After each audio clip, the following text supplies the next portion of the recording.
मेरे प्यारे बच्चों, मैं आज के लेक्चर में आपको कैपेसिटर पढ़ाने चला, है ना। कंडक्टर की कैपेसिटी के बारे में नया टॉपिक एक तरह से समझो, कैपेसिटर पढ़ने चले हैं।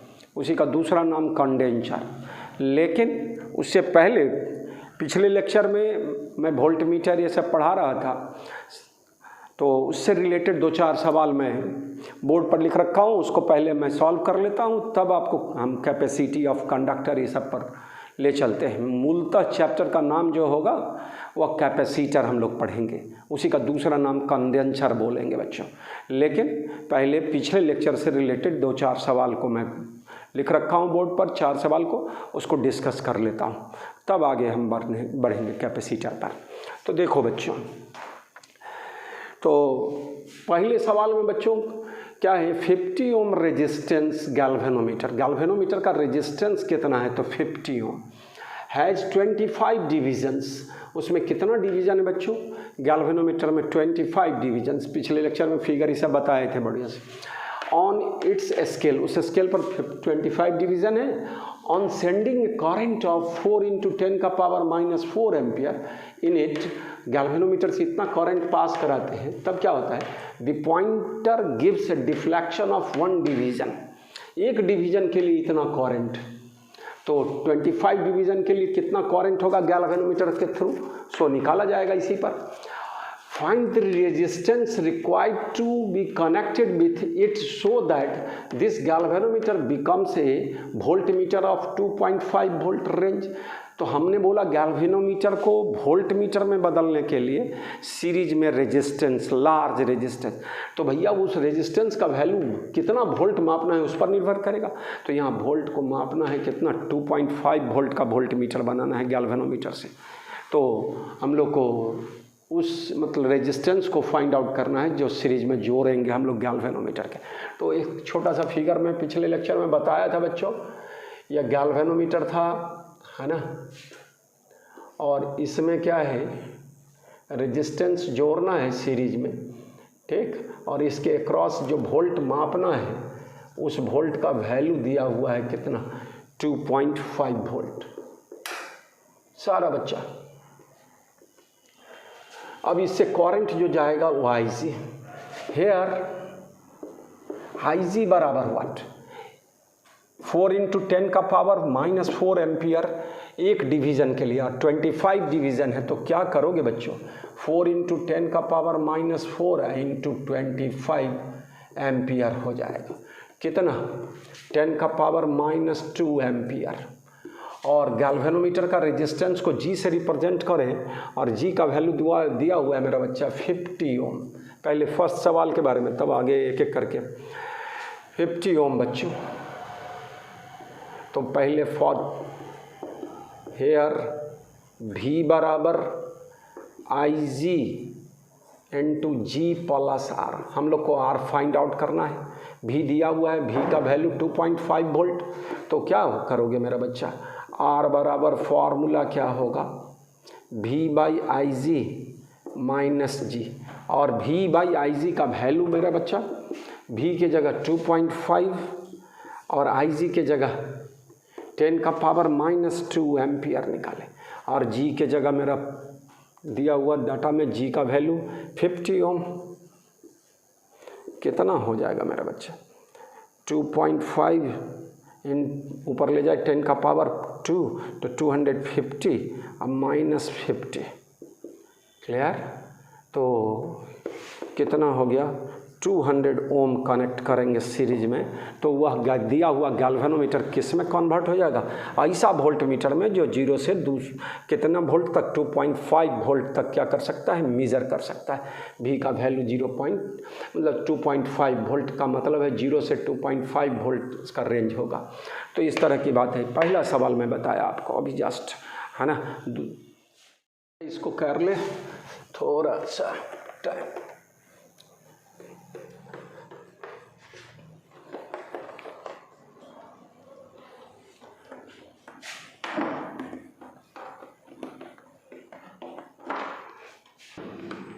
यहीं पर लिखेंगे तो चलेगा।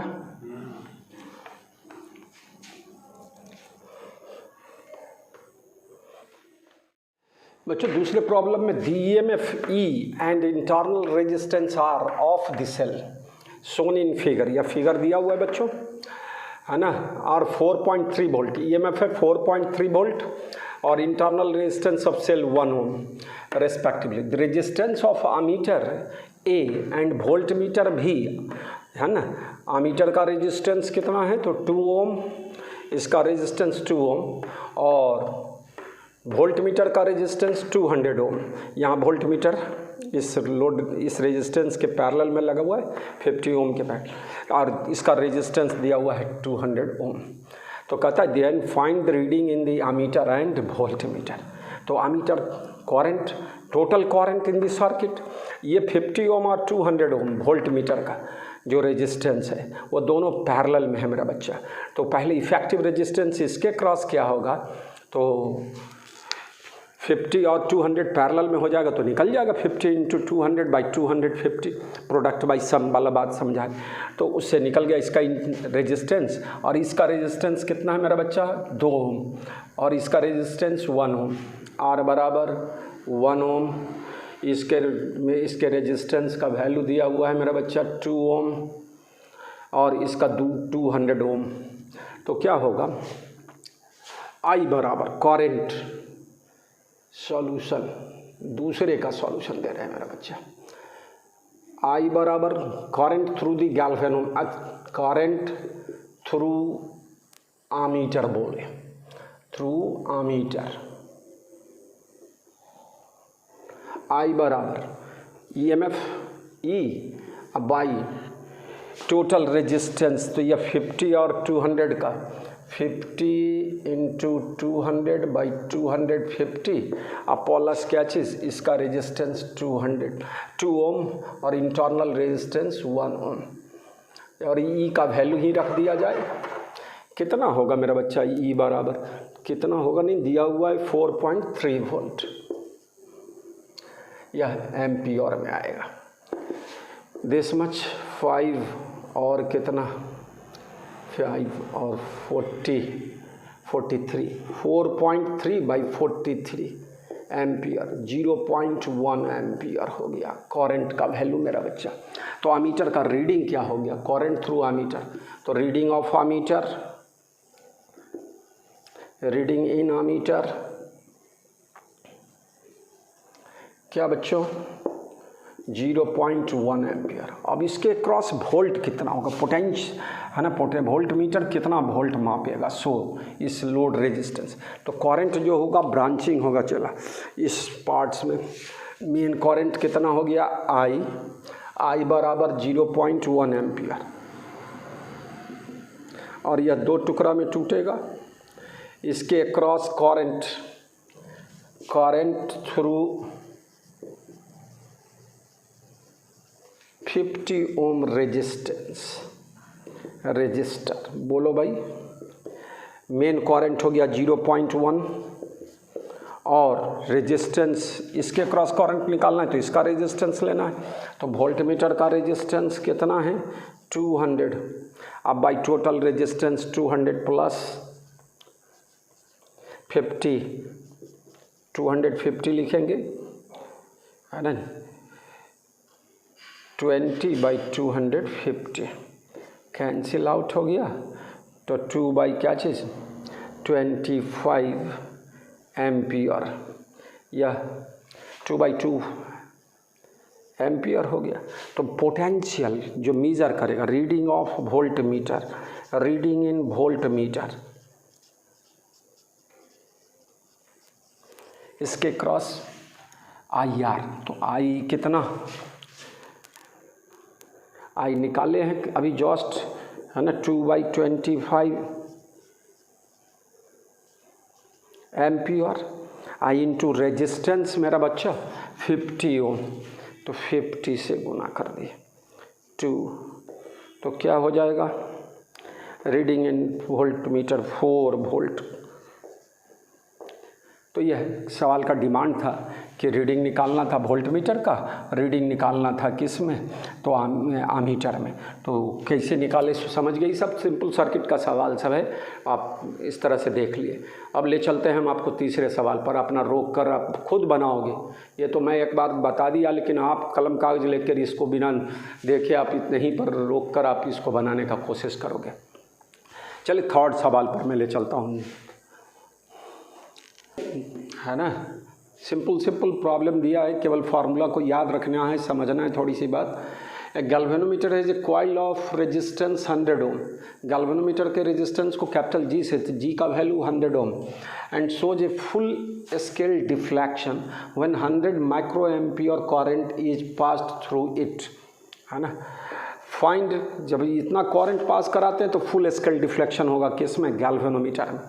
फिर कहता है find resistance required to use it as a voltmeter of range 5 volt. पहले सवाल में भी यही सवाल था लगभग, उसमें थोड़ा ज़्यादा इससे आई थिंक है ना, एक डिवीज़न के लिए दिया हुआ था, 25 डिवीजन्स दिया हुआ था, इसमें तो डायरेक्ट दिया हुआ है, इसलिए कोई दिक्कत नहीं होनी चाहिए। इस सवाल के लिए हम यहीं पर छोटा सा सॉल्यूशन दे दें, है ना मेरा बच्चा, इसी के पैरेलल में चाहे ऊपर भी लिखा जा सकता है। सॉल्यूशन क्या है मेरा बच्चा, R बराबर V/Ig माइनस जी, कुछ नहीं वैल्यू पुट कर दें निकल जाएगा। V कितना, तो 5 वोल्ट तक मापना है। 5/Ig, Ig is what, current through the galvanometer for full scale deflection 100 micro ampere, तो 100 इंटू 10 का पावर -6 एम्पियर मिलेगा, और minus G, G is resistance of galvanometer 100 ohm. छोटा सवाल, तो कितना होगा, 5 इंटू 10 का पावर माइनस, तो 10 का पावर +4 बचे हो जाएगा, तो 5 इतना हो गया। अब -100 कितना होगा भाई, 49,900 ओम। इसको हम लोग लिखे तो 49.9 100 ओम सब्ट्रैक्ट, ठीक है, तो 49.9 किलो ओम बोला जाएगा। इतना रेजिस्टेंस क्या करना होगा, सीरीज में जोड़ना होगा। गिवन गैल्वेनोमीटर वोल्टमीटर कन्वर्ट करने के लिए 0 से 5 वोल्ट तक रेंज वाले वोल्टमीटर में। चलिए तीसरा सवाल भी हो गया। चौथा सवाल हम बता दें, यहीं पर ले चलते हैं, और फोर्थ सवाल पर ले चल रहे हैं। तो फोर्थ का सवाल को पढ़ लेना है थोड़ा सा। कहता है the galvanometer G has internal resistance G बराबर 50 ओम। यहाँ गैल्वेनोमीटर है जिसका resistance 50 ohm, and full scale deflection occurs at I बराबर 1 milli ampere. Find the series resistance R1, R2 and R3, है ना, needed to use the arrangement as a voltmeter with different ranges as shown in the figure, है ना। एक बार 1 volt मापने के लिए R1 का वैल्यू निकालना है, 10 वोल्ट मापने के लिए कितना R2, मतलब R1 और R2, तो R1 पहले से निकल जाएगा इसके केस, तो R2 निकालना होगा। और 100 वोल्ट रेंज पर ले जाने के लिए वोल्ट गिवन गैल्वेनोमीटर को, तो क्या करना होगा सो देख लेना है। तो मैं सवाल बता दूँ फटाफट, इसमें यहाँ ध्यान देना है थोड़ा सा, ठीक है। 1 वोल्ट मापने के लिए तो हम लोग क्या करेंगे, Ig बराबर V/, है ना, तो V की जगह कितना 1 वोल्ट है, तो V/ क्या लिखेंगे हम लोग, G + R1। यही R1 हम लोग को फाइंड आउट करना है। तो क्या हो गया, G + R1 बराबर V/Ig। तो यहाँ से क्या निकलेगा बच्चों, R1 बराबर V/Ig और माइनस क्या G। अब वैल्यू पुट कर ले, बन जाएगा 1 वोल्ट V, और Ig है कितना दे रहा है, करंट दे रखा है क्या चीज़, 1 मिली एम्पियर, 10 का पावर -3 एम्पियर मिली एम्पियर, और G कितना मेरा बच्चा, गैल्वेनोमीटर हैज़ इंटरनल रेजिस्टेंस 50 ओम, तो 50 ओम कितना, ये 1000 -50 तो कितना 950 ओम। दूसरे के लिए या फर्स्ट केस में 1 वोल्ट मापने के लिए केस में था। सेकंड सवाल में क्या है, 2 वोल्ट को मापना है, सॉरी 10 वोल्ट को मापना है सेकंड में। तो क्या करोगे, इसी तरह लिखेंगे, आपको सॉल्व खुद कर लेना है। भी बाई कितना जी, यहाँ भी 10 क्या हो गया, भी 10 वोल्ट, तो भी by G plus R1 plus R2 value put कर देंगे। कितना भाई 10 वोल्ट, और जी के जगह तुमको दिया हुआ है कितना, जस्ट अभी रेजिस्टेंस, मतलब आपको सॉल्व कर लेना है खुद। आई जी का वैल्यू दिया हुआ है, जी R1 निकल गया तो R2 निकल जाएगा, भी 10 वोल्ट। और थर्ड सवाल के केस में थर्ड पार्ट सवाल, फोर्थ सवाल के थर्ड पार्ट में 100 वोल्ट मापना है, तो उसमें फॉर्मूला क्या यूज करेंगे भाई, V by G plus R1 plus R2 plus क्या चीज़ R3। पहले 1 वोल्ट वाला में R1 रेजिस्टेंस जोड़े सीरीज में, फिर 10 वोल्ट बढ़ाना रेंज करना है, तो यहाँ total resistance internal resistance plus R1 plus R2, इस तरह से हम लोग करते चले जाएंगे। और तो तीनों सब पार्ट्स हो गया सवाल का, सॉल्व कर लेना है अपने से खुद। तो भैया और सवाल बताते रहेंगे करंट इलेक्ट्रिसिटी का। हम लोग करंट इलेक्ट्रिसिटी को है ना एक तरह से पूरा क्या कर लिए, उसका जितना सिलेबस है उस है ना उतना कवर कर लिए हम लोग। अब हम आपको बीच में इलेक्ट्रोस्टैट्स को ड्रॉप किए थे और करंट पर ले आए थे, और कैपेसिटर पहले छोड़ दिए थे हम, तो आप कैपेसिटर पर ले चल रहे हैं।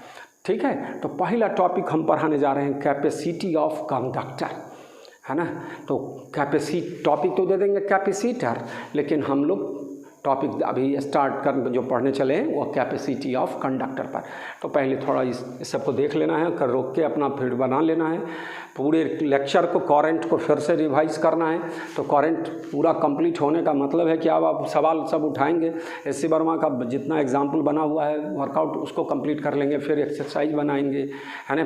करंट इलेक्ट्रिसिटी के लिए एम कॉरिम वाले भी ऑब्जेक्टिव न्यूमेरिकल इन फिजिक्स, और भी जितनी भी बुक आपको मिल जाए, प्रीवियस ईयर का क्वेश्चन को आपको बना देना है। प्रीवियस ईयर क्वेश्चन बोले तो बोर्ड लेवल प्लस क्या चीज़ कम्पिटिटिव लेवल मेडिकल इंजीनियरिंग का क्वेश्चन को आपको पूरा बनाते रहना। तो न्यूमेरिकल और ऑब्जेक्टिव मतलब problems related to current electricity, ठीक है, तो उस पर कंसंट्रेट करते चलना है। और इलेक्ट्रोस्टैट जो पहले पढ़ाए थे उस दोनों का ऑब्जेक्टिव, और 11th जो 12 के बच्चे हैं 11th के चीज़ को भी आप क्या करते रहें, रिवाइज करते रहें। क्लियर। तो आपने मेरे अभी रिसेंट में जो वीडियो मैं दे रहा हूँ उसको आप देखते रहें, उससे भी प्रॉब्लम सब कलेक्ट करें, और अपने से खुद बनाने का आपको अपना अनुभव है, उससे सवाल सबको बनाता है। प्रॉब्लम्स सिर्फ प्रॉब्लम्स का दौर है भाई, उसको कंप्लीट करना है। तो मैं अब नए टॉपिक पर ले चल रहा हूँ बच्चों, कैपेसिटर लिखेंगे, लेकिन हम लोग कैपेसिटी ऑफ कंडक्टर की बात करने चले। कैपेसिटी का ही दूसरा नाम कैपेसिटेंस बोलेंगे। तो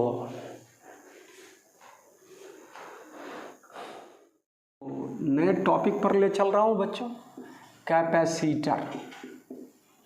इसी का दूसरा नाम मैं बोला कंडेंसर। और पहला पॉइंट पढ़ाने जा रहे हैं कैपेसिटी और कैपेसिटेंस।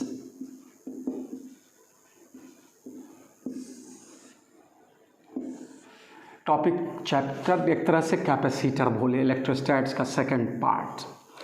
कैपेसिटी और कैपेसिटेंस किसका, तो कंडक्टर की बात करने चले।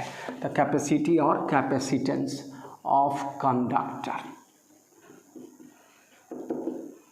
पहली थोड़ी सी चर्चा मैं बोलूं।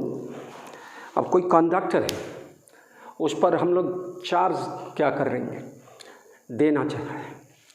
तो चार्ज दे रहे हैं, जैसे जैसे चार्ज का अमाउंट बढ़ेगा वैसे वैसे उसका पोटेंशियल बढ़ेगा। मान लो एक समझने का है कि 10 कूलम चार्ज देना है किसी कंडक्टर पर, और by any means 1 coulomb charge दिए कंडक्टर पर वर्क करके। अब 1 कूलम चार्ज जो है नेक्स्ट 1 कूलम को आने वाले चार्ज को वह क्या करेगा, रिपेल करेगा। तो उसके अगेंस्ट तुमको क्या करना पड़ेगा, वर्क करना पड़ेगा। क्लियर। तो अब 2 कूलम चार्ज हो गया।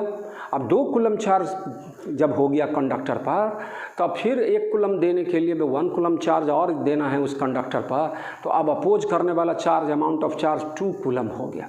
तो अब ज़्यादा वर्क करना पड़ेगा। तो वही जो वर्क करना पड़ रहा है ना, क्या करें, चार्ज को बढ़ते जा रहे हैं तो चार्ज के उस पर बढ़ने का अपोज होगा, वही क्या है आगे चल के हम लोग पोटेंशियल बोलेंगे, पोटेंशियल ऑफ कंडक्टर फिर से यहाँ पर आने वाला है। तो उस तरह की बात है कि जैसे जैसे कंडक्टर पर चार्ज का अमाउंट बढ़ेगा पोटेंशियल ऑफ द कंडक्टर बढ़ेगा, एक पॉइंट। दूसरा क्या है, if we take 2 or more identical conductors, ठीक, हम लोग 2 या 2 से ज़्यादा आइडेंटिकल कंडक्टर लेते हैं और सबका क्या है, वोल्ट अलग अलग है, तो वह कंडक्टर जिसका वोल्ट ज़्यादा है, पोटेंशियल ज़्यादा है, उस पर अमाउंट ऑफ चार्ज क्या होगा, ज़्यादा होगा। तो हम कंडक्टर पर अमाउंट ऑफ चार्ज का पता किससे लगा रहे हैं, तो वोल्ट से लगा रहे हैं, पोटेंशियल से लगा रहे हैं। वोल्ट तो यूनिट बोल रहे हैं, पोटेंशियल ऑफ द कंडक्टर से। तो जिस कंडक्टर का पोटेंशियल ज़्यादा होगा उसका चार्ज क्या होगा, उस कंडक्टर पर ज़्यादा होगा। तो मैं बोल सकता हूँ, आप बोल सकते हो, है ना, charge on any conductor is directly proportional to its potential.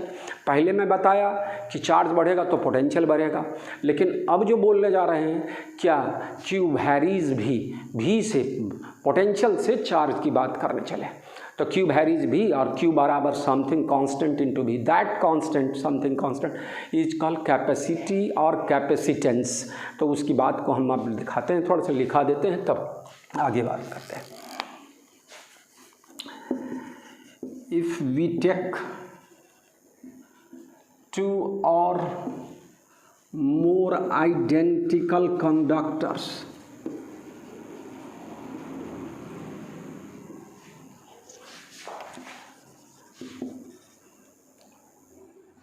which are kept in same medium but at different potential,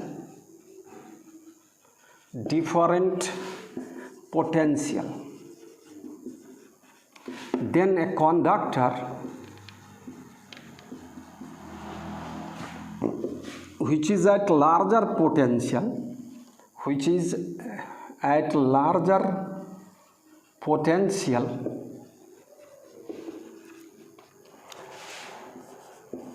having larger amount of charge,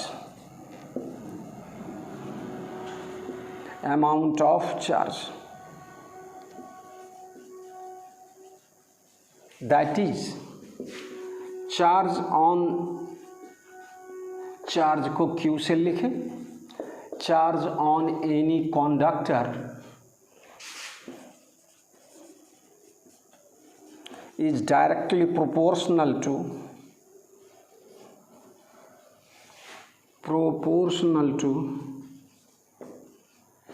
its potential, electric potential V, that is B मेरा Q varies भी, और Q बराबर constant, वह constant क्या चीज़ C, Q बराबर C भी, where C is called capacity और capacitance of given conductor in given medium, है ना, क्लियर। तो C बराबर Q/V। अब देखो यहाँ से सारा चीज़ का यहीं से स्टार्ट होगा, फंडामेंटल फार्मूला हो गया Q बराबर CV।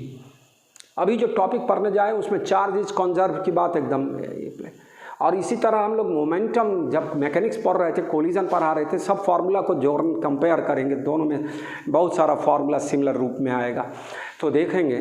और वहाँ था मोमेंटम इज कंजर्व, P बराबर mv, और यहाँ पर Q बराबर CV, चार्ज इज कंजर्व वाली बात का एप्लीकेशन करेंगे। लेकिन अभी आपको Q बराबर CV की बात करनी है, where C is called capacity और capacitance of conductor in given medium. Given medium बोले, अलग अलग मीडियम में क्या होगा, एक ही कंडक्टर की कैपेसिटी क्या होगी, डिफरेंट होगी, है ना। तो कैसे कैसे कैपेसिटी ऑफ कंडक्टर किस किस फैक्टर पर डिपेंड करता है और किससे इंडिपेंडेंट होता है, सो मैं दिखाने जा रहा हूँ, बताता हूँ। तो पहले इतना, if we take 2 or more identical conductors which are kept in same medium, एक ही मीडियम में अलग से कंडक्टर को रखा गया है अलग, है ना, सब आइडेंटिकल कंडक्टर है, but at different potential, then a conductor which is at larger potential having larger amount of charge, है ना, जिसका पोटेंशियल ज़्यादा है उस पर ज़्यादा चार्ज होगा। That is charge Q on any conductor is directly proportional to its potential V, that is Q varies V और Q बराबर CV। मैं बोला इस चैप्टर का सबसे इम्पॉर्टेंट फार्मूला Q बराबर CV।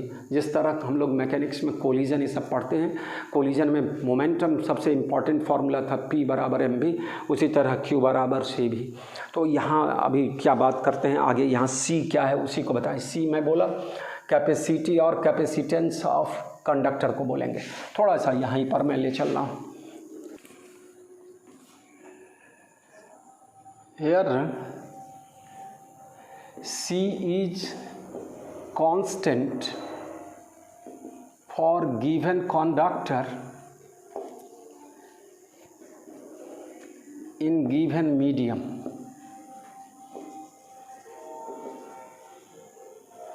which is called capacity or capacitance of given conductor in given medium।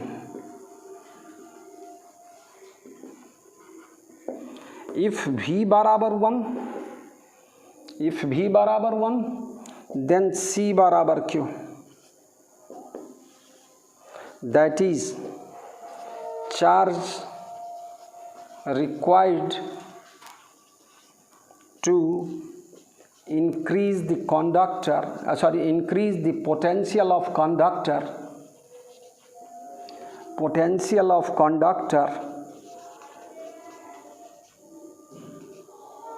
by unit बोले तो 1 यूनिट से बढ़ाने के लिए किसको, पोटेंशियल को। जितने चार्ज की है ना आवश्यकता होगी वही उस कंडक्टर का कैपेसिटी कहलाएगा गिवन मीडियम में। तो charge required to increase the potential of conductor by unity is called capacity और कैपेसिटेंस ऑफ कंडक्टर। ठीक है, अब इसका पहले यूनिट और डायमेंशन बेसिक बात कर लेते हैं, तब चलते हैं फिर आगे बढ़ते चले जा रहे हैं। तो इस चैप्टर का सबसे इम्पॉर्टेंट फार्मूला है Q बराबर CV, C बराबर Q बाई V। मैं आपको 11th में यूनिट्स एंड मेजरमेंट में डायमेंशन सब में लिखा है हुआ, dimension of electrical and magnetic quantity. मैं बोला था शुरुआत में भी, मैं जब लेक्चर स्टार्ट किया था 12 का, तो बोला था कि 11th वाला वीडियो यूनिट्स एंड मेजरमेंट वाला आप स्टडी कर लोगे तो उसको देखते रहोगे, उससे रिवीजन होते रहेगा आपको। तो चलो भाई आगे बढ़ते चलो, अभी थोड़ा सा इसको पहले हम लोग स्पेस ले लें। और capacity, it is scalar quantity, it is positive scalar quantity. कभी कैपेसिटी निगेटिव नहीं होगा बच्चों, it is positive scalar quantity, positive scalar quantity. It's ऐसा यूनिट इज फैराड। फैराडे अलग बताए थे, अमाउंट ऑफ चार्ज का यूनिट था, लार्जेस्ट यूनिट ऑफ चार्ज है ना, 96,500 कूलम 1 फैराडे। और यह फैराड, यह इट्स ऐसा unit is farad, capital F से लिखते हैं। एज C बराबर Q बाई V, तो फैराड क्या होगा, C के यूनिट फैराड या कूलम चार्ज बाई क्या चीज़, वोल्ट। तो यह भी एक कन्वर्शन हो गया, फैराड बराबर कूलम बाई वोल्ट। अब इसका यूनिट और तो यूनिट जान गया ऐसा यूनिट। आगे मैं दिखाता हूँ क्या, it is very large unit, large unit है तो ऐसा ही, लेकिन बहुत बड़ा इकाई है। तो in practice we use microfarad,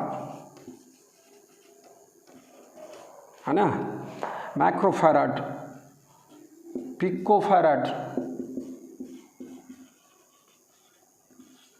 आपको याद होना चाहिए 1 माइक्रोफैराड, म्यू एफ लिखते हैं बच्चों, 10 का power -6 farad. Picofarad P F लिखेंगे, 10 का पावर -12 फैराड। मिली रहेगा 10 का पावर -3 और नैनो 10 का पावर -9। तो इस तरह से, लेकिन जनरली माइक्रोफैराड और पिकोफैराड में कैपेसिटी ऑफ कंडक्टर दिया रहेगा। कंडेंसर भरेंगे उसकी कैपेसिटी इसी फॉर्म में दिया रहता है। तो क्यों? तो वो farad is very large unit. किस तरह से? तो उसको आगे इस्टेब्लिश करके दिखाते हैं कि फैराड क्यों बड़ी इकाई है। तो व्यवहार में हम लोग उसका छोटा रूप का इस्तेमाल करते हैं, माइक्रोफैराड और पिकोफैराड। अब ये यूनिट हो गया बच्चों। कूलम पर वोल्ट भी बोल सकते हो और उसी को फैराड बोले। क्लियर? अब हम इसका डायमेंशन का बात करते हैं। तो डायमेंशन ऑफ कैपेसिटी, और इसी का दूसरा नाम capacitance, charge by potential formula है भाई। चार्ज बाई पोटेंशियल, ध्यान देंगे बच्चों। चार्ज का डायमेंशन मैं 80 और IT बताया था, मैं बोला था 80 लिखना है। और पोटेंशियल का वर्क बाई चार्ज, उसको mL2T-3 A इनवर्स, इसको ऊपर ले गए इस सबको, तो क्या होगा M-1 L-2 T4 और A²। तो कैपेसिटेंस और कैपेसिटी का क्या हो गया, डायमेंशन भी मिल गया आपको। ठीक है।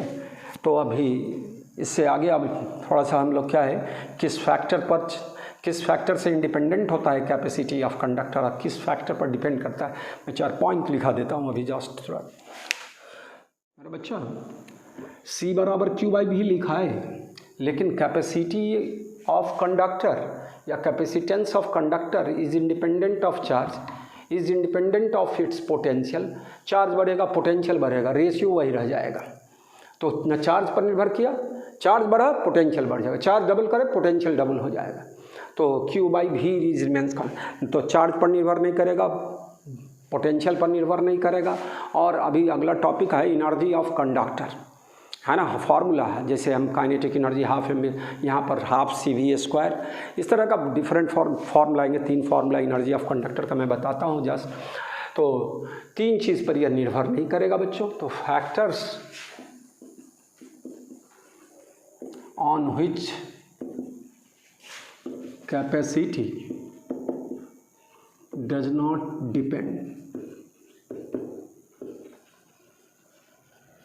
है ना। पहला, charge on the conductor.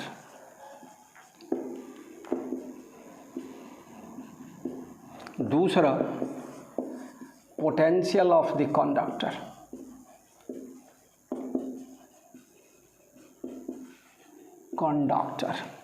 And third बोले क्या बड़ा बच्चा, एनर्जी ऑफ कंडक्टर।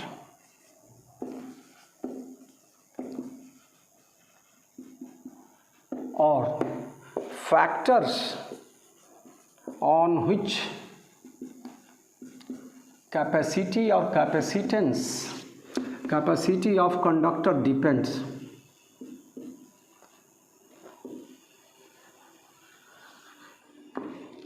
पहला, ज्योमेट्री,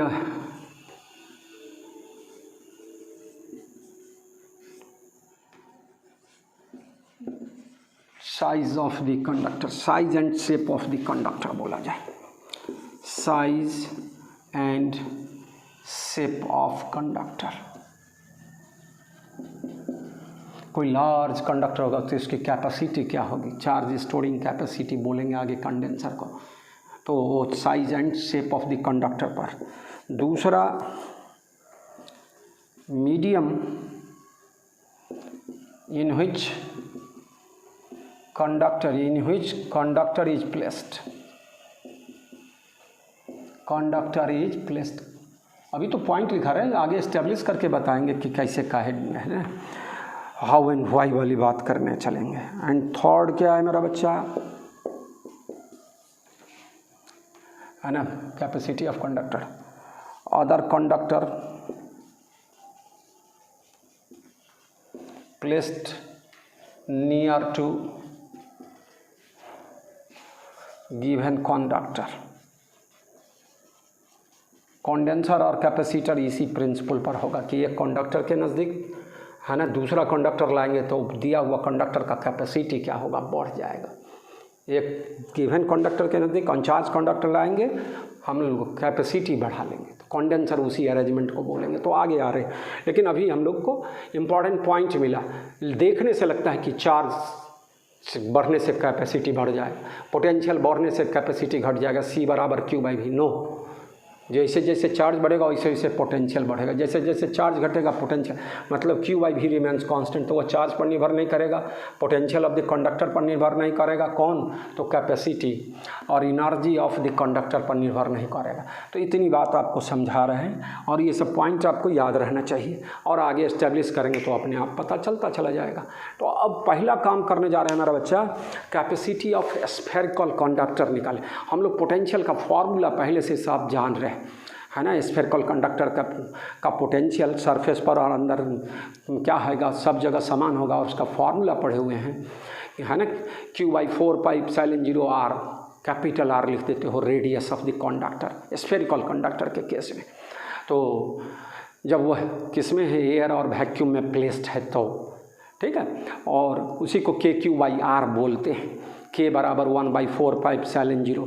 इलेक्ट्रोस्टैट्स पढ़े हुए बहुत बीच में गैप हो गया, गैप मेरे काम लेक्चर में गैप हुआ है, आपको तो रिवीजन करते रहना है हर हमेशा, तो आप करते रहेंगे इलेक्ट्रोस्टैट्स। पिछला अगला लेक्चर के जब आप देखेंगे उससे पहले आपको पिछला इलेक्ट्रोस्टैट सारा आपको क्या होना चाहिए, दिमाग में आ जाना चाहिए।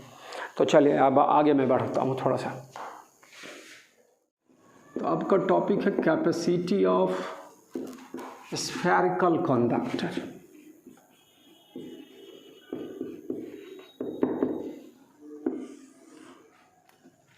तो एक स्फेरिकल कंडक्टर है जिस पर हम लोग चार्ज कितना दिए, Q। इसका रेडियस क्या है, R ले ले, A ले ले, जो ले ले, है ना, R ही ले लिया जाए, R ही तो लिखे ही थे, R।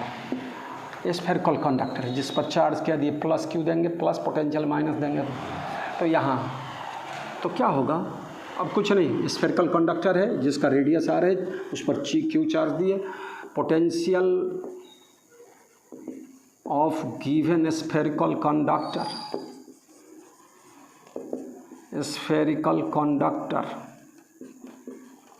Due to Q charge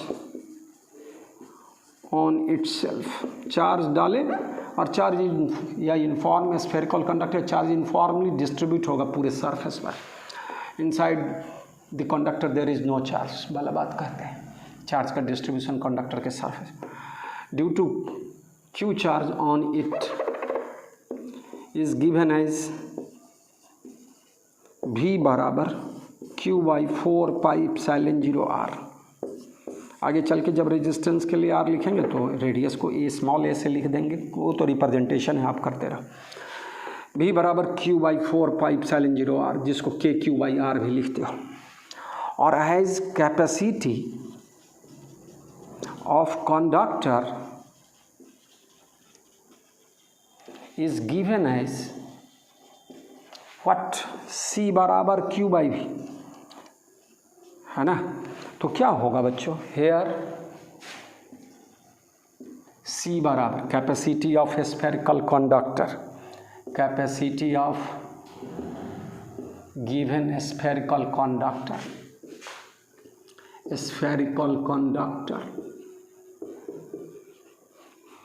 C बराबर व्हाट, मेरा बच्चा बताओ, Q/V, Q अभी के जगह Q/4πε0r, Q गॉन 4πε0r। तो capacity of spherical conductor, her formula का अपना इम्पोर्टेंस होगा बच्चा। तो C बराबर 4πε0r हो गया, है ना। ये जब कंडक्टर कहाँ में है, वैक्यूम और फ्री स्पेस में। अब क्या है, if given spherical conductor is placed in a medium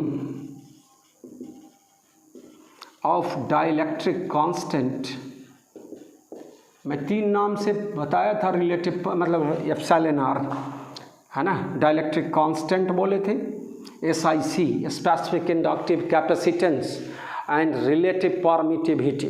तो आप रिवाइज करें, पिछले सब याद होना चाहिए। मैं यही मानकर आगे बढ़ रहा हूँ कि आप सारे बच्चे को, है ना, वो ये सारा बात पहले से आपको ये सब पता है, इप्सिलॉन आर ये सब।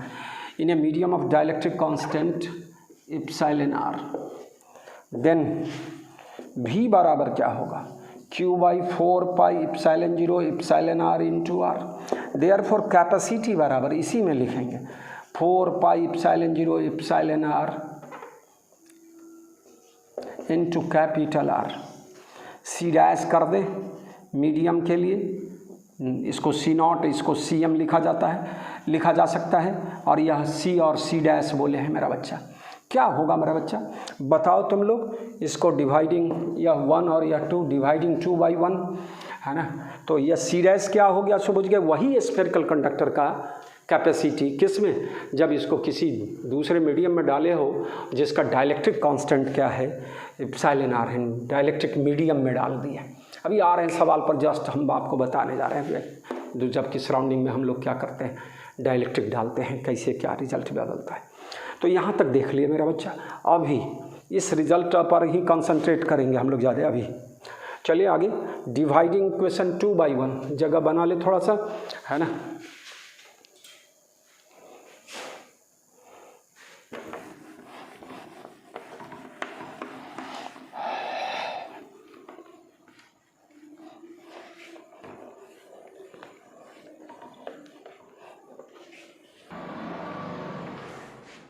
पर डिवाइडिंग इक्वेशन 2 बाई इक्वेशन 1 क्या होगा मेरे बच्चा, C'/C equal to epsilon r. तो dielectric constant relative permittivity SIC जिसको बोलते हैं स्पेसिफिक इंडक्टिव कैपेसिटेंस, वो यहीं का वर्ड है स्पेसिफिक इंडक्टिव, उसका डिफिनीशन हो गया capacity of conductor in medium by capacity of conductor same conductor in vacuum और फ्री स्पेस। तो इप्सिलॉन आर का वैल्यू हम 81 है और 80 बोलते हैं, किसके लिए, वाटर के लिए बोले थे, माइका और इस सब के लिए 6 to 10 वाला वैल्यू बोले, वो सब ज़रूरत पड़ने वाला है अब, है ना। कैपेसिटर अभी जस्ट पढ़ेंगे तो अब, तो इस डिफिनीशन को समझ गए क्या, capacity of conductor given conductor in a medium by capacity of given conductor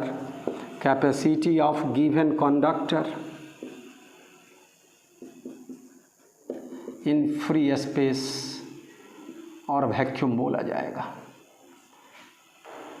epsilon r का डिफिनीशन मिल गया मेरा बच्चा। एक पहले से तो जानते ही epsilon by epsilon naught, FA/FM force in air बट्टा फोर्स इन मीडियम, और भी different formula ρS/ρS minus ρL, सब कूलम्ब्स लॉ, ये सब को रिपीट करेंगे तब होगा, सब याद रहेगा आपको। इप्सिलॉन आर, अब देखो बच्चों कि कैपेसिटी है ना ऑफ स्फेरिकल कंडक्टर, है ना, हुज रेडियस इज क्या चीज़ 1, है ना, मीटर का बात करें पहले, सॉरी रुक जाओ, अर्थ के बराबर रेडियस, मतलब अर्थ एक कंडक्टर है तो उसका कैपेसिटी क्या होगा, सो हम बताना चाह रहे हैं। और दूसरा 1 फैराड जिस कंडक्टर स्फेरिकल कंडक्टर की कैपेसिटी है उसका रेडियस क्या होगा, तो पहले वो देख लेते हैं, कब दूसरे अर्थ वाला में मैं दिखा देता हूँ। मेरा बच्चा यहाँ ध्यान देना,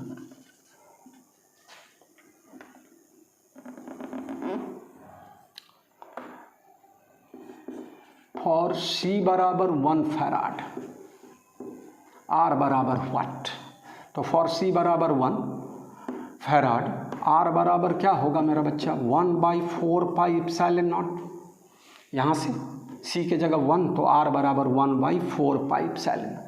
अब 1/4 इप्सिलॉन नॉट कितना, 9 × 10⁹ इन SI, रेडियस है तो यह मीटर में होगा। मेरा बच्चा बताइए क्या सीखे, क्या जाने इसके बारे में कि वह स्फेरिकल कंडक्टर जिसकी कैपेसिटी क्या होगी 1 फैराड होगी, उसका रेडियस क्या होगा 9 × 10⁹ मीटर, और हम लोग अर्थ का रेडियस जानते हैं 6.4 × 10⁶ मीटर अप्रॉक्सीमेटली, और 10⁹ है यहाँ, 6.4 इंटू 10 का पावर 6 और यह 9 into 10 to the power 9, 1000 times ज़्यादा अर्थ से। यह हाइपोथेटिकल बात होगा, काल्पनिक बात होगा कि यह ऐसा कंडक्टर हम लोग ले जिसका रेडियस अर्थ के रेडियस से 1000 टाइम्स ज़्यादा होगा। तो इसी आधार पर मैं बोला था कि farad is very large unit. Practically we use microfarad and picofarad, है ना। तो हम लोग व्यवहार में माइक्रोफैराड म्यू एफ और पी एफ पिकोफैराड का इस्तेमाल करते हैं। तो इतनी बात समझ रहे हो मेरे बच्चों। ये चीज़ तुमको याद हो गया कि वह स्फेरिकल कंडक्टर जिसका रेडियस क्या है, जिसकी कैपेसिटी क्या है 1 फैराड है, उसका radius 9 into 10 to the power 9 metre, तो वह क्या होगा, which is larger than radius of earth, that is farad is very large unit. Farad is very large unit, very large unit. तो we use microfarad and picofarad. एक point ये निकला बड़ा काम का कि वो स्फेरिकल कंडक्टर जिसकी कैपेसिटी 1 फैराड होगी मेरे बच्चों, उसका रेडियस अर्थ से भी ज़्यादा होगा 1000 times, 9 into 10 to the power 9 metre के बराबर। अब इस अर्थ को क्या मानकर, एक कंडक्टर मानकर, क्या अर्थ बिहेव्स लाइक ए कंडक्टर, है ना। तो अर्थ की कैपेसिटी क्या होगी, अर्थ को स्फीयर मानते हो, रेडियस जानते हो, तो C बराबर 4πε0 r से हम उसका कैपेसिटी निकाल लेंगे। तो आपका टॉपिक होगा क्या, कैपेसिटी ऑफ क्या चीज़, अर्थ, है ना, इलेक्ट्रिकल कैपेसिटी ऑफ अर्थ। तो बस इसको पहले हम लोग मिटा लें। इलेक्ट्रिकल कैपेसिटीज ऑफ किसका, अर्थ। अर्थ बिहेव्स लाइक ए कंडक्टर। अर्थ का रेडियस कितना, 6.4 इंटू 10 का पावर 6 मीटर, है ना। 6400 किलोमीटर बोलते हैं, तो उसको 6.4 इंटू 10 का पावर 6 मीटर। C बराबर क्या जानते हो बच्चों, 4πε0 r। तो 4πε0 के जगह 1/9 into 10 to the power 9, 1/4πε0 9 into 10 to the power 9, तो 4πε0 1/9 इंटू 10 टू द पावर 9, और नहीं तो 4πε0 का वैल्यू आपको रटाए हुए हैं 8.854, है ना, इंटू 10 का पावर -12 इन SI, और यूनिट सब फैराड पर मीटर और coulomb square newton inverse metre -2। एकदम फटाफट बोलना पड़ेगा मेरा बच्चा, है ना। तो क्या हो गया, रेडियस कितना है भाई, 6.4 इंटू 10 का पावर 6, यह मीटर में, तो यह SI में होगा, तो यह फैराड होगा। और इसी को एक्चुअली सब सॉल्व करके 711 अप्रॉक्सीमेट रिजल्ट आएगा माइक्रोफैराड। तो आज के बाद ये सभी रिजल्ट याद रखना कि अर्थ एक कंडक्टर की तरह काम करेगा। Earth behaves like a conductor whose electrical capacity is what, 711 microfarad. तो इस तरह के रिज़ल्ट को अब मैं एक टिपिकल बात बताता हूँ कि मरकरी जो है हमारा है लिक्विड फॉर्म में है और वह कंडक्टर की तरह बिहेव करता है, कंडक्टर है तो मेटालिक कंडक्टर की तरह बिहेव करता है। तो मरकरी ड्रॉप सब जो होगा ना, छोटा छोटा ड्रॉप, वो मिलकर क्या करेगा, एक बिग ड्रॉप बनाएगा। तो capacity of a small drop, each drop दिया रहेगा, तो हम लोग कैपेसिटी ऑफ बिग ड्रॉप क्या कर सकते हैं, कैलकुलेट कर सकते हैं। तो मैं उस पॉइंट को बताते हुए फिर एक और प्रॉब्लम लेकर आऊँगा अभी जस्ट, और उसके बाद इस लेक्चर को थोड़ा सा रोकने का काम।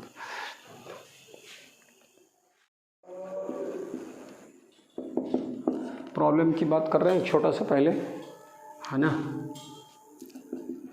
If there are n identical mercury drops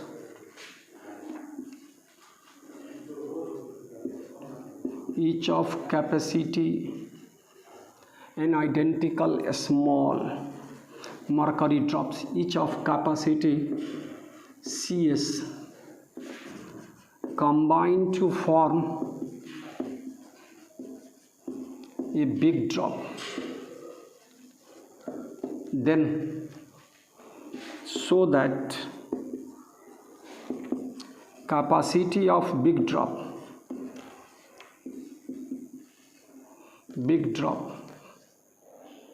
is given as CB बराबर n का पावर 1/3 इंटू CS। क्लियर? इसके सॉल्यूशन में प्रूफ मतलब इस तरह का बात को करें, साबित कर ले तो क्या है, लेट R बराबर radius of each small drop, capital R बराबर रेडियस ऑफ बिग ड्रॉप, जो सबको क्या करने से एक जगह कम कोलैप्स करने से बनता है। तो R बराबर रेडियस ऑफ बिग ड्रॉप, तो volume of big drop as volume of big drop बराबर क्या बच्चों, n into volume of a small drop, कितना 4/3 पाई आर क्यू हो गया, है ना। तो ये पता है liquid drops, mercury drops are spherical due to surface tension, है ना। तो इस तरह की बात को 4/3 pi r cube equal to n into 4/3 pi small r cube. तो r बराबर n का पावर 1/3 इंटू आर। क्लियर? अब बच्चों as capacity of spherical conductor is directly proportional to radius, तो क्या होगा यहीं पर एज सी वैरीज क्या चीज़ r, here CB by CS capacity of big drop बट्टा capacity of a small drop, कितना R बाई आर, और R के जगह मेरा बच्चा कैपिटल R के जगह n का power 1/3 into R by R, R cancel हो गया। तो ये CB बाई CS बराबर क्या हुआ, n का पावर 1/3, और CB बराबर n का पावर 1/3 CS। अभी छोटा मोटा सवाल सब तो फटाफट रेडीमेड बनेगा, अभी इस पर बहुत सारा बात कराएंगे, n का पावर 1/3, n का पावर 2/3 और n का पावर 5/3। लेकिन अभी एक हम अभी आपको बताएं, एक सिग्मा भी बताए थे पहले इलेक्ट्रोस्टैट्स में, उसमें भी sigma B by sigma S, surface density of charge of big drop बट्टा surface density of charge of small drop बराबर n का पावर 1/3 ही आया था। और इस फिर कंडक्टर के केस में क्या पढ़ते हैं, electric field varies sigma E बराबर सिग्मा बाई एप्सिलॉन 0। तो electric field of big drop बट्टा electric field of small drop, liquid charge drop का इलेक्ट्रिक फील्ड, तो EB by ES is also क्या चीज़, n का पावर 1/3 वाला ही रेशियो। तो सरफेस डेंसिटी ऑफ चार्ज, फिर से किस में, कैपेसिटी और इलेक्ट्रिक फील्ड वाले में, तीनों में इस तरह का रिलेशन आएगा, वो सब आगे मैं लिखाऊंगा, लेकिन अभी मैं इसको बताया। अब एक लास्ट प्रॉब्लम आज के लेक्चर का मैं बताऊंगा आपको, और तब आगे है ना अगले क्लास में, अगले लेक्चर में मैं बात करूंगा। अब कलम कागज़ लेके आप स्टार्ट करो फिर से नए तरीके से कैपेसिटर, है ना। इसमें थोड़ा सा एनर्जी ऑफ कंडक्टर की बात समझा देते हैं, और एक प्रॉब्लम पहले बताता हूँ। Capacity of a spherical conductor of radius R1 and surrounded by a dielectric thick hollow spherical layer of dielectric constant K, जिसको इप्सिलॉन R हम लोग लिखते हैं यहाँ K, whose inner radius is what R1 and outer radius is R2। मतलब वो conductor जो है R रेडियस वाला, है ना, यह कंडक्टर है मेरा जिसका रेडियस R1 है, और इसके बाहर एक स्फेरिकल लेयर है जिसका इनर रेडियस R1, मतलब ये कंडक्टर उसमें फिट है डाइलेक्ट्रिक का, इसके सराउंडिंग में स्फेरिकल लेयर हो गया, थिक स्फेरिकल लेयर, जिसका रेडियस आउटर रेडियस R2 और इनर रेडियस क्या चीज़ है R1। तो यह, और इस कंडक्टर पर हम क्या कर रहे हैं, प्लस Q चार्ज दे रहे हैं। क्लियर? तो हम कंडक्टर का कैपेसिटी निकालने का तरीका बताए, C बराबर Q/V, पोटेंशियल निकालना पड़ेगा। क्लियर? अब इसका कंडक्टर का पोटेंशियल कैसे निकालेंगे, तो हम सिर्फ डायरेक्ट फार्मूला का इस्तेमाल कर रहे हैं। अपने लोग ये जानते हैं dV बराबर माइनस EdR, V बराबर इंटीग्रेशन माइनस EDR, इस तरह का रिजल्ट। और इन्फिनिटी से, है ना, जिस पॉइंट पर निकालना है इन्फिनिटी से वहाँ तक इंटीग्रेट। तो यहाँ पर क्या करना होगा, इन्फिनिटी से R2 तक, और फिर क्या है यहाँ पर इन्फिनिटी से कहाँ की बात करेंगे, अंदर की बात कर लेंगे बच्चों। मतलब इन्फिनिटी से R2 से कहाँ तक, R1 तक की बात करेंगे। R सरफेस से लेके अंदर में कहीं पर जहाँ तक होगा इसका कंडक्टर, तो R2 से R1 तक बात करेंगे। तो 2 स्टेप में पोटेंशियल निकलेगा किसका, इस कंडक्टर का पोटेंशियल। तो कैसे निकालोगे मेरे बच्चों, here electric potential of conductor, potential of conductor direct लिखना वो भाषा V बराबर, है ना, पहले इन्फिनिटी से कहाँ तक R2 वाला, तो फील्ड कितना होगा, अभी जस्ट फील्ड या फार्मूला उसका इस्तेमाल कर रहे हो बच्चों, तो माइनस साइन, हाँ, तो माइनस इलेक्ट्रिक फील्ड का फार्मूला Q/4πε0 R² आई इंटू क्या चीज़, यह E into DR from infinity to R2, ये होगा। कहा है कि इससे बाहर वाले पॉइंट पर फील्ड का फॉर्मूला क्या होगा, तो Q/4πε0 R²। ये अंदर में लेंगे, है ना, फील्ड का फॉर्मूला, फिर भी पहले इसको कर ले। और दूसरा पॉइंट क्या होगा मेरा बच्चा, है ना, माइनस ही आएगा, प्लस V1 प्लस V2 करेंगे तो दिस मच, तो क्या हो गया minus Q/4πε0 R² into DR, और फ्रॉम R2 से कहाँ तक, R1 से, है ना, 4πε0 εr इंटू R²D। बस इतना ही आपको मेन समझना है कि potential of the conductor, charge conductor, जबकि ये सराउंडिंग में क्या है, वह सराउंडेड है स्फेरिकल डाइलेक्ट्रिक, है ना, थिक स्फीयर से। तो अब इस तरह का पोटेंशियल, अब इसको इंटीग्रेट कर दिया, C बराबर Q/V कर दे तो रिजल्ट आ जाएगा मेरा बच्चा। तो पहले इसको इंटीग्रेट कर ले हम, ये बात समझ में आई सब बच्चे को। बस V बराबर माइनस EDR का इंटीग्रेशन, अब कहाँ से कहाँ तक, पहले इन्फिनिटी से R2 तक, अब फिर कहाँ से R2 से R1 तक बात करें, तो रिजल्ट क्या आएगा यहीं पर, V बराबर क्या होगा मेरा बच्चा, माइनस Q/4πε0 बाहर, और R1 DR/R² का इंटीग्रेशन पर है वो -1/R, R का पावर -2, कितना बार अपने लोग कर चुके हैं उसको, इंटीग्रेशन में पावर 1 से बढ़ता है उसी से डिवाइड करते हैं, तो -1/R, कहाँ से कहाँ तक, इन्फिनिटी से R2 तक, और फिर माइनस Q/4πε0, सॉरी εr, तो मेरे को आदत यही है εr, लेकिन यहाँ पर डाइलेक्ट्रिक कांस्टेंट K है तो K लिखेंगे, 4πε0 K बाहर आ गया, और फिर कितना, तो -1/R, और कहाँ से कहाँ तक, R2 से R1 तक। अब इतनी बात समझ गए, अब कर लो भाई। तो V बराबर क्या होगा, upper limit minus lower limit, -1/R2 आपको माइनस माइनस प्लस 1/∞ या समथिंग बाई इन्फिनिटी बराबर 0, डायरेक्ट लिखो V बराबर Q/4πε0 R2, एक काम हो गया। दूसरे में क्या होगा, या माइनस कॉमन लेके हम लोग क्या कर ले, प्लस कर दे, तो Q/4πε0 K, और माइनस पहले ही बाहर लिया है अपर लिमिट, तो 1/R1 माइनस 1/R2, ये निकल गया पोटेंशियल का formula, potential of the conductor. As C बराबर capacity of conductor is given as Q/V, तो Q/V, इसमें से Q कॉमन ले ली, पहले एक बार लिखा भी जा सकता है, नहीं तो Q कैंसिल हो जाएगा, और नीचे क्या बचेगा, 1/4πε0 R2 और प्लस 1/4πε0 K, और 1/R1 माइनस 1/R2, ये आपका स्फेरिकल कंडक्टर का कैपेसिटी।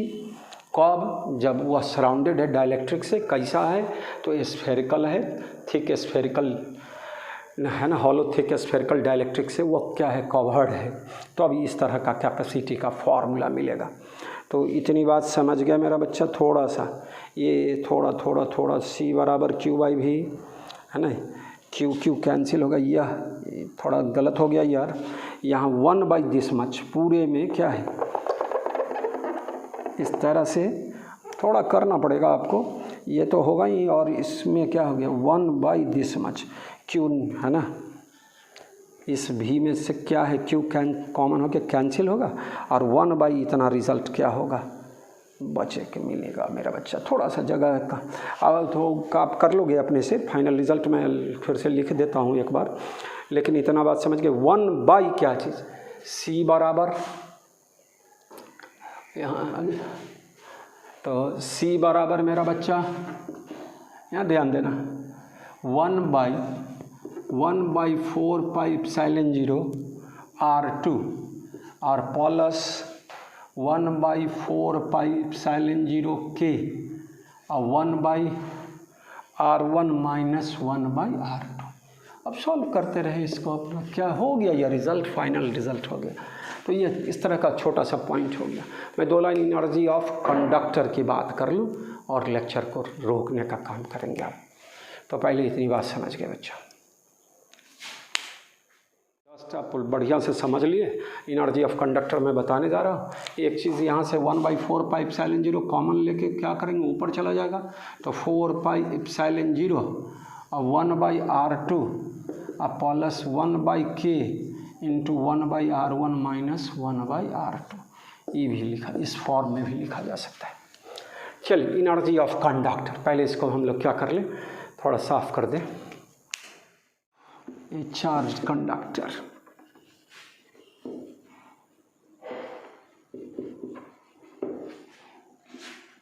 और एनर्जी स्टोर्ड बोलेंगे।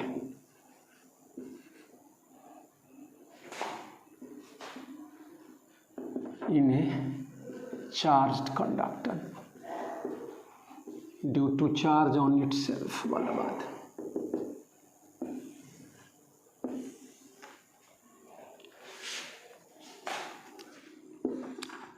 Let a conductor of capacitance C due to Q charge on it at any instant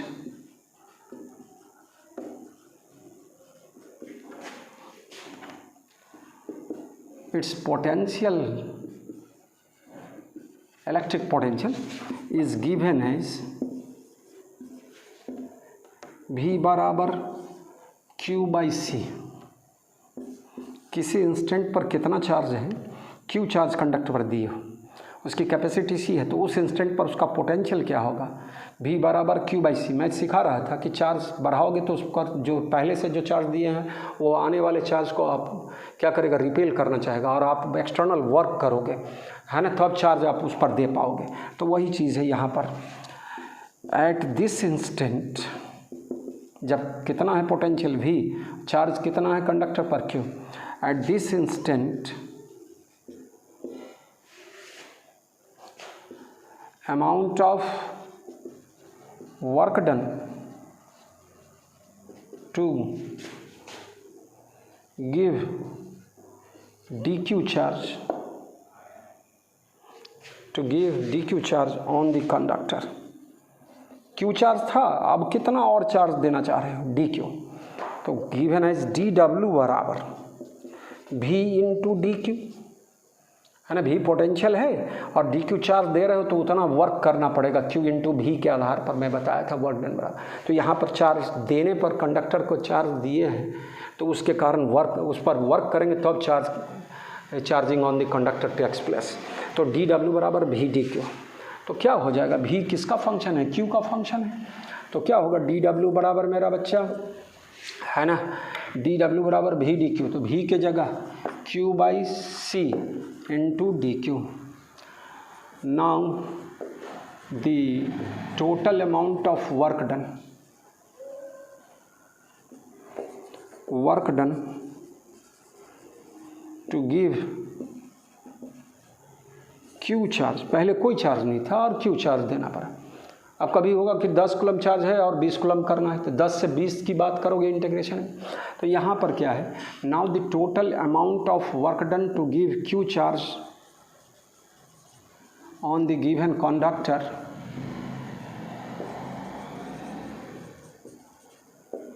is given as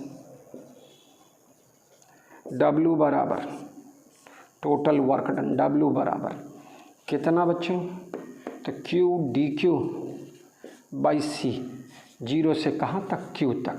अनचार्ज conductor पर Q चार्ज दिया, हाँ Q1 charge पहले रहता, Q2 चार्ज करना तो Q1 से Q2 तक, लेकिन ये अनचार्ज में। तो क्या होगा, वर्क डन बराबर 1/C बाहर आएगा और Q²/2 है ना, 0 से Q तक, तो Q²/2C लिखा जाएगा मेरा बच्चा, Q²/2 और -0, Q का वैल्यू 0, तो इतना हो गया वर्क। अब दिस भाषा अब इस तरह से बोलोगे, this amount of work done is stored in the form of क्या चीज़, energy in the conductor, electrical energy stored, इसको electrical potential energy stored in the conductor भी बोला जाएगा, electrostatic energy stored in the conductor बोलेंगे।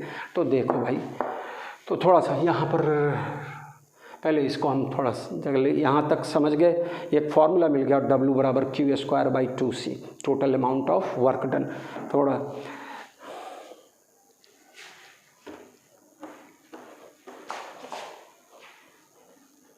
कलम कागज लीजिए, रोक रोक कर समझते हुए आगे बढ़ते चले।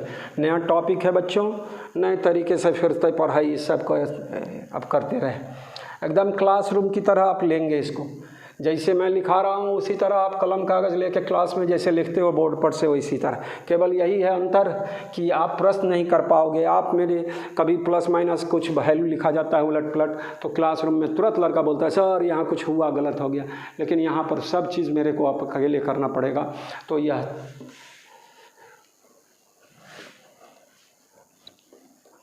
चलो बच्चों, तो भाषा क्या होगी,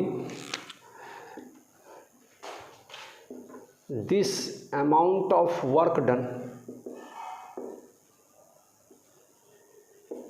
is stored in the form of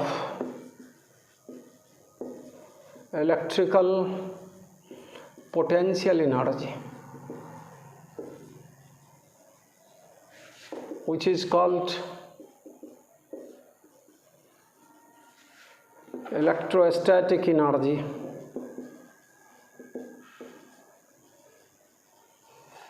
of the conductor, electrostatic energy stored in the conductor, that is वही energy of conductor, energy stored in the conductor को U से लिखेंगे, है ना।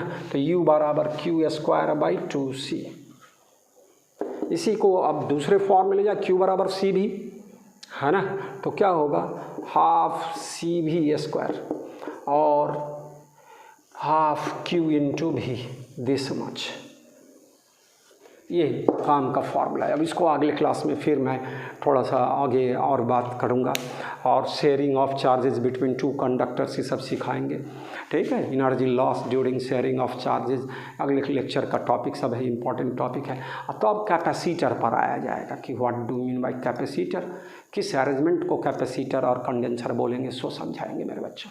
तो आज के लेक्चर में शुरुआत में मैं क्या किया, छोटा छोटा सवाल बताया वोल्टमीटर से रिलेटेड, कहा कि पिछले लेक्चर में बहुत लंबा लेक्चर हो गया था और मैं सवाल वोल्टमीटर से रिलेटेड नहीं, उसमें और सवाल सब आएगा, लेकिन अब आपको अपने से भी बहुत कुछ करना है। और जब फिर हम कभी सवाल का ही क्लास लेक्चर लेंगे करंट इलेक्ट्रिसिटी से, सब टॉपिक से रिलेटेड, है ना। बहुत सारा सवाल मैं दे चुका हूँ और बहुत सारा डिफरेंट टाइप्स ऑफ सवाल अगले लेक्चर सब में लेकर आएंगे हम। तो आप घबराएंगे नहीं, पहले आप, है ना, मैं बार बार बोलता हूँ पॉजिटिव सोच के साथ पढ़ाई करेंगे, है ना। मौका है बहुत अच्छा। घर पर क्या है, देखो मौका बहुत अच्छा, सेंस कहने का मतलब कि जो हमारा माहौल है वो बहुत अच्छा है, ऐसा नहीं है। सब आदमी भयभीत हैं, डरे हुए हैं, है ना, कोरोना वायरस के चक्कर में। लेकिन आपको पॉजिटिव सोच के साथ पढ़ते रहना है, सुरक्षित रहना है, घर में रहना है तो सुरक्षित हैं आप उस तरह से पढ़ाई करते रहें। आपके पास दूसरा कोई उपाय नहीं, बाहर घूमने का कोई चांसेस नहीं है, नहीं जाना ही नहीं है, तो आप क्या करेंगे, घर में रह के पढ़ाई करेंगे बढ़िया से। तो पॉजिटिव सोच के साथ अपने सारे सब्जेक्ट्स को बैलेंस कर कर आगे बढ़ते चलना है, ठीक है। और इस वीडियो का उपयोग करना है तो वह सिर्फ देखने से कुछ नहीं होगा। अब ना मैं पढ़ा रहा हूँ, कैपेसिटर का स्टार्टिंग है, अब बच्चा 2 लेक्चर छोड़ देगा, तीसरा लेक्चर पढ़ने चलेगा तो नहीं, ऐसा संभव नहीं। वो सीक्वेंस में पढ़ेगा तभी इसका एडवांटेज मिलेगा सबको। तो आज की पढ़ाई, आज का लेक्चर यहीं तक मेरा बच्चा। अब फिर अगले लेक्चर में इसी कैपेसिटेंस और कैपेसिटी को आगे बढ़ाएंगे, ठीक है।